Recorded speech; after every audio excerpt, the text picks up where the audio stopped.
ಭರವಸೆ ಇರಲಿ, ಆತುರ ಬೇಡ. ತೋರಿಕೆಗಾಗಿ ಆಡಂಬರ ಮಾಡಬೇಡಿ. ಎಲ್ಲರ ಜೊತೆ ಮಧುರವಾಗಿ ನಗುತ್ತಾ ಮಾತಾಡಿ. ಯಾರ ಬಗ್ಗೆಯೂ ತಿರಸ್ಕಾರದ ಭಾವನೆ ಬೇಡ. ಕಾಸಿದ್ದರೆ ಬೀದಿ ದಾಸಯ್ಯನಿಗೂ ನೀನು ಸಂಬಂಧಿಕ, ಕಾಸಿಲ್ಲದಿದ್ದರೆ ಸಂಬಂಧಿಕನಿಗೂ ನೀನು ಬೀದಿ ದಾಸಯ್ಯ.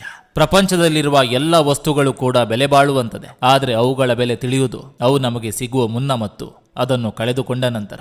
ಬಳಿಯಲ್ಲಿ ಇರುವಾಗಲೇ ಬೆಲೆ ತಿಳಿಯುವ ಪ್ರಯತ್ನ ಪಡಬೇಕು. ಸಂಬಂಧಗಳ ಸಂತೆಯಲ್ಲಿ ಸತ್ಯ ಹೇಳುವವನೇ ಏಕಾಂಗಿ. ವಿಪರ್ಯಾಸವೆಂದರೆ ತುಂಬ ತಡವಾಗಿ ಅರ್ಥವಾಗ್ತದೆ ಎಲ್ಲರ ಜೊತೆ ಒಳ್ಳೆಯದಾಗಿರೋದು ನಮಗೆ ಒಳ್ಳೆಯದಲ್ಲ ಎಂದು. ಮನಸ್ಸು ಸಿರಿವಂತವಾದರೆ ನಮ್ಮಲ್ಲಿ ಸಂಪತ್ತು ಇಲ್ಲದಿದ್ದರೂ ನಾವು ಸಿರಿವಂತರೆ. ಮನಸ್ಸೇ ಬಡವಾಗಿದ್ರೆ ನಮ್ಮಲ್ಲಿ ಸಂಪತ್ತು ಇದ್ದರೂ ನಾವು ಬಡವರೇ. ಸಂತೃಪ್ತಿಗಿಂತ ಮಿಗಿಲಾದ ಸಂಪತ್ತಿಲ್ಲ. ಕೇವಲ ತೋರಿಸಿಕೊಳ್ಳುವುದಕ್ಕೆ ಒಳ್ಳೆಯವರಾಗಬೇಡಿ. ಆ ಭಗವಂತನು ನಿಮ್ಮನ್ನು ಹೊರಗಡೆಯಿಂದಲ್ಲ ಒಳಗಡೆಯಿಂದ ನೋಡ್ತಾನೆ. ನೋವನ್ನೋದು ಯಾವಾಗಲೂ ಕಣ್ಣೀರಿನಲ್ಲಿ ಅಡಗಿರೋದಿಲ್ಲ. ಅದು ಕೆಲವೊಮ್ಮೆ ನಗುವಿನ ಹಿಂದೆ ಮರೆಯಾಗಿರ್ತದೆ. ಅನುಮಾನದ ರೋಗಕ್ಕೆ ಯಾವುದೇ ಮದ್ದಿಲ್ಲ. ಆತ್ಮವಿಶ್ವಾಸಕ್ಕೆ